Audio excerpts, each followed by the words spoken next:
अस्सलाम वालेकुम। आज का हमारा टॉपिक है मिस यूज़ ऑफ पावर्स। ठीक है, अब शुरू करते हैं। बिस्मिल्लाहिर्रहमानिर्रहीम। Prime minister Shahbaz Sharif decision to form a committee. Prime minister Shahbaz Sharif ने यह डिसीजन लिया है टू फॉर्म अ कमेटी, कि एक कमेटी बनाई जाए to look into the allegations. Allegations कहते हैं इल्ज़ामात को, ताकि देखा जाए इल्ज़ामात को। कौन से इल्ज़ामात? Of misuse of powers, इल्ज़ामात के पावर्स का गलत इस्तेमाल किया जा रहा है by top officials of the country's major regulatory bodies. और वो गलत इस्तेमाल कर कौन रहा है? टॉप ऑफिशियल्स कर रहे हैं। कंट्री के जो मेजर रेगुलेटरी बॉडीज़ के जो ऑफिशियल्स हैं ना, वो गलत इस्तेमाल कर रहे हैं। Should help bring transparency. ये जो कमेटी है वो क्या करेगी? वो जो हमारे प्राइम मिनिस्टर बनाने का सोच रहे हैं, वो कमेटी ट्रांसपेरेंसी लेकर आएगी to the boardroom of these entities. ठीक है, सबके सामने इन एंटिटीज़ का जो भी है असलियत सामने लेकर आएगी।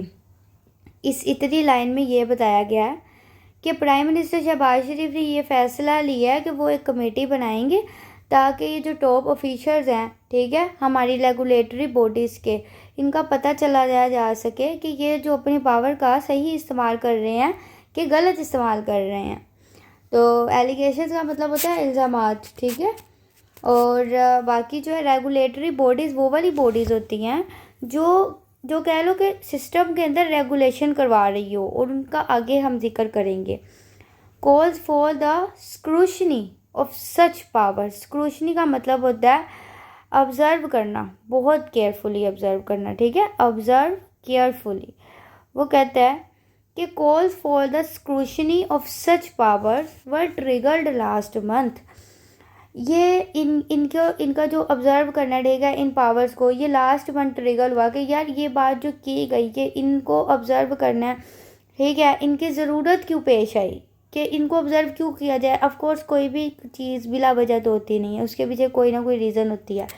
ये कह रहा है, ये इफ़ेक्ट बता रहा है इधर कि इफ़ेक्ट उसका ये हो गया कि हमें ज़रूरत पड़ गई उनको इन्वेस्टिगेट करने की। कोज आगे बताएगा। कोज बताने लगा, when a senate panel raised question, जब एक सेनेट के पैनल ने सवाल उठाए over the SEP chairman extra ordinary salary, ये कि ये जो SECP के चेयरमैन हैं, ठीक है, ये सिक्योरिटी एक्सचेंज कोई कमीशन है, इनके जो चेयरमैन हैं उनकी सैलरी बहुत ज़्यादा तरीके तौर पे बढ़ी है। And alliances reportedly amounting 381 million, 381 million के अलाउंसेस इन साहब के जो है वो बढ़े हैं। To in an addition to other perks, और दूसरे भी बाकी के जो मामला आते हैं, ठीक है, उन सबको मिला के 381 मिलियन जो है उस उनकी तनख्वाह में टोटल वो यूज़ कर रहे हैं। तो ये इस इफेक्ट, इस ना सेंटेंस को कहते हैं कॉज एंड इफेक्ट। तो यहाँ पर उसे कॉज बता दी है और यहाँ पर ऊपर इफेक्ट बता दिया। फिर कहता है, later it transpired that the legal framework governing the other regulatory bodies including the state bank and NEPRA also empower their management and boards to arbitrarily enhance their salaries। कहते हैं कि ये ट्रांसपायर हुआ कि ये जो लीगल फ्रेमवर्क है, legal framework, ठीक है, लॉज एंड रेगुलेशंस जो भी हैं, जो रेगुलेटरी बॉडीज़ के पास हैं, उसके अंदर स्टेट बैंक और नेपरा क्या कर रहे हैं? वो अपनी मैनेजमेंट को एम्पावर कर रहे हैं। कैसे एम्पावर का मतलब होता है स्ट्रेंथ देना, किसी भी तरीके से दे सकते हो आप, मनी के थ्रू दे सकते हो, ठीक है, या कोई भी इलीगल वे के थ्रू।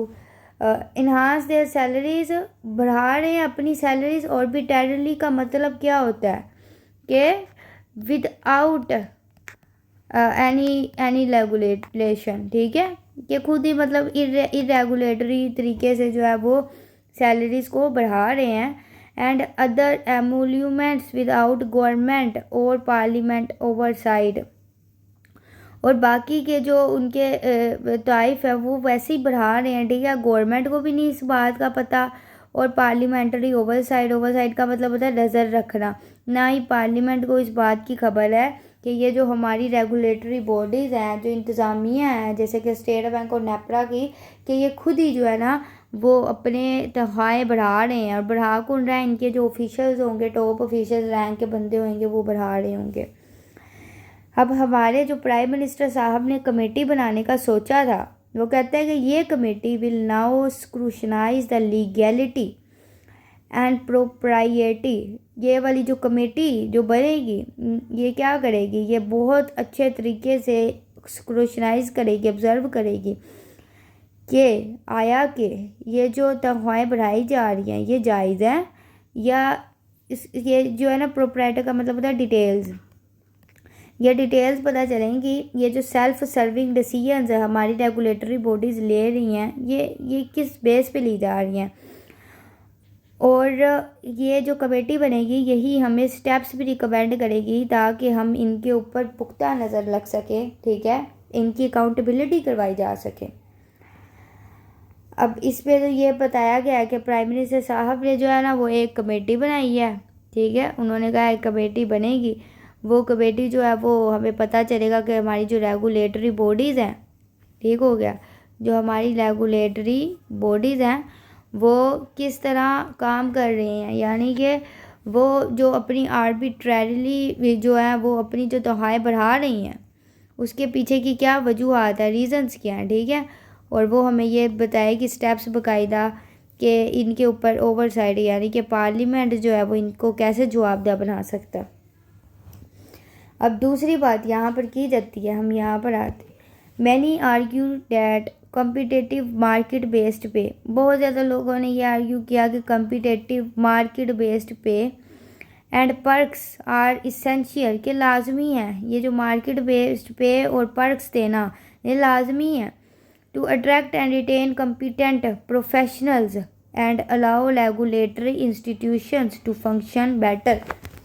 यहाँ पर बात करता है कि ये लाजमी है, ये वो कहता है कि ये लाजमी है कि मार्केट बेस्ड पे और पर्क्स उनको देने चाहिए ताकि वो अट्रैक्ट करे प्रोफेशनल्स को, वो काम करें विदाउट एनी करप्शन। ये ना हो कि उनको करप्शन की ज़रूरत पड़े, तो ज़्यादा पैसे दो, तो ज़्यादा पैसे दोगे तो करप्शन की ज़रूरत नहीं पड़ेगी।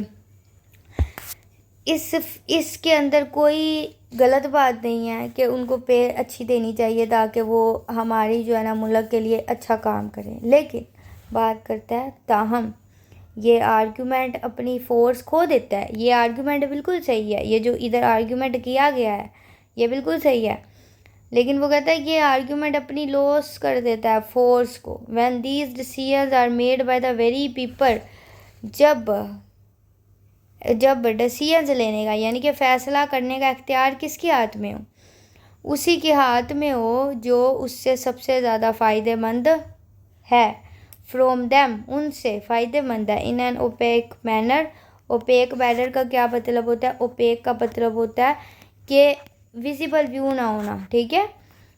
अगर आपने कोई कह लो कि कोई ऐसा शीशा आपने ब्लॉक करना है व्यू, ठीक है, तो ओपेक का मतलब होता है कि कोई चीज़ जो आपको विजिबली ना दिखाई दी जाए। तो हमें ये दिखाई नहीं दिया जा रहा कि क्यों बढ़ाई जा रही है और आर्बिट्रेरली पे बढ़ाई जा रही है, और बढ़ा भी कौन रहा है? वही इदारा बढ़ा रहा है, ठीक है, वही इदारा पेस बढ़ा रहा है जिसको जो है ना, जिसके बंदे उसके अंदर काम कर रहे हैं, ठीक हो गया। उसके बाद कंसिस्टेंट रेगुलेटरी लैप्सेस, वो कहते हैं ये जो मुसलसल इंतज़ामिया के अंदर खामियां हैं and failure of these regulators, और ये जो जैसे कि स्टेट बैंक और नेपरा जैसे रेगुलेटर्स की बात कर रहा है वो यहाँ पे। वो कहते हैं ये जो फेलियर है इन रेगुलेटर्स का टू प्रोटेक्ट पब्लिक इंटरेस्ट, ये तो पब्लिक इंटरेस्ट को प्रोटेक्ट करने में फेल हो गए हैं। And ensure transparency and accountability in the sector. Transparency and accountability इसका मतलब होता है कि वाज़िया पता होना, हमें भी पता चले ना कि वो पे कहाँ जा रही है। अकाउंटेबिलिटी का मतलब होता है जवाबदेह होना। इसका मतलब कि ये जो इंतज़ामिया के मुसलसल फेलियर नाकामियों की वजह से ये पब्लिक का इंटरेस्ट भी खो चुके हैं, ना ट्रांसपेरेंसी शो करवाते हैं, ना अकाउंटेबिलिटी सेक्टर्स में। They are task to regulate further weaken this argument, तो ये बात क्या कर रही है, ये मज़ीद इस आर्ग्यूमेंट को वीक कर रही है, कमज़ोर कर रही है। किस आर्ग्यूमेंट को? इसी आर्ग्यूमेंट को कि इनको ज़्यादा पे दो ताकि अच्छा काम करें। इसी आर्ग्यूमेंट को ये चीज़ कमज़ोर कर रही है कि ये तो ट्रांसपेरेंसी नहीं दिखा रहे। तो फिर किस बलबूते पे इनको ज़्यादा पे दी जा रही है अगर ये अकाउंटेबल ही नहीं है उस चीज़ के? Given the poor performance of most regulators some might want the government. अच्छा, अब इनकी जो पुअर परफॉर्मेंस है, यानी कि कोई इन्होंने हमें शो नहीं करवाया अपना सासा वगैरह कि ये कहाँ इस्तेमाल हो रहा है, ऑफ मोस्ट रेगुलेटर्स, इस तरह की रेगुलेटरी बॉडीज़ के अंदर, जैसे कि नेपरा है, ठीक है, स्टेट बैंक है। कुछ लोग इल्तिजा करते हैं गवर्नमेंट से कि वो आल्टर करते हैं legal frameworks that allow their top managers to fix their own compensation. कि वो कह रहे हैं कि might want the government to alter the legal frameworks, के लीगल फ्रेमवर्क्स को बदल दिया जाए।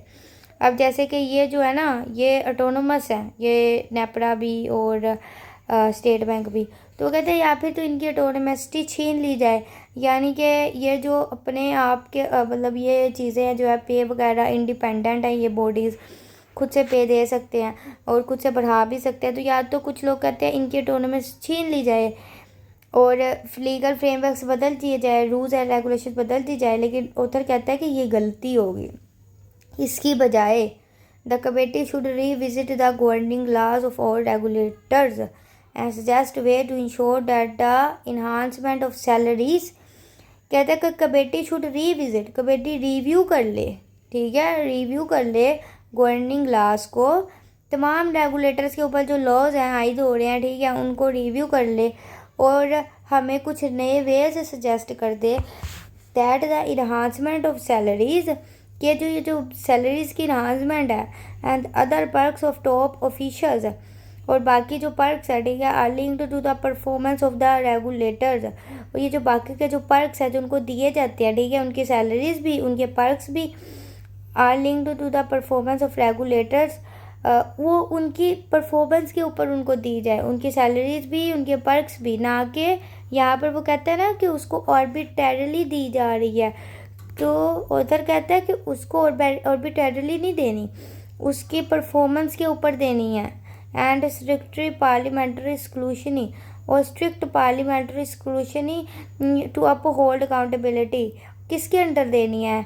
पार्लियामेंट की हाई ऑब्जर्वेंस के अंदर वो देनी है, ताकि उनसे पार्लियामेंट उनको अकाउंटेबल कर सके, उनको रिस्पॉन्सिबल कर सके, ठीक है। As it should suggest ways to make their decision making process also, ये सजेस्ट करे कुछ वेज ताकि उनके डिसीजन मेकिंग प्रोसेस को ट्रांसपेरेंट बनाया जाए और पब्लिक का ट्रस्ट वापस लाया जा सके। तो ये था आपका आर्टिकल जिसके अंदर एक कमेटी बनेगी, ठीक है। कमेटी को इस वजह से बनाया गया ताकि ऑर्बिटरली जो उनकी तनख्वाहें हैं वो वही इदारा ने दे जिसके से उसकी तनख्वाहें जो हैं वो जिसके साथ वो डायरेक्टली लिंक्ड है। तो वो कहता है कि इसके अंदर इसके ऊपर कोई हायर अथॉरिटी होनी चाहिए, जो टॉप ऑफिशियल्स पर भी, और उसके अंदर जो बाकी के जो लोअर जूनियर ऑफिशियल्स हैं उनके ऊपर भी निगाह रख सके, ठीक है, ट्रांसपेरेंट रख सके, ताकि पब्लिक को पता हो कि उनका टैक्स जो है, उनका जो हर तरह का जो माल है वो जो है वो अच्छे और मजबूत और सिक्योर हाथों में जा रहा है, इंस्टेड ऑफ दिस के वो लोग जो है ना वो खुद की तनख्वाहें बढ़ाई जा रहे हैं और पब्लिक को कोई फ़ायदा नहीं हो रहा। तो पब्लिक जो है इस तरह की बॉडीज़ को पसंद नहीं करती। That's all from today's misuse of powers. ये जो हमारा था न्यूज़पेपर, अब इसके अंदर से कोई मसला वगैरह हो तो you guys can share with me, ताकि हम इसको जो है मज़ीद बेहतर बना सकें।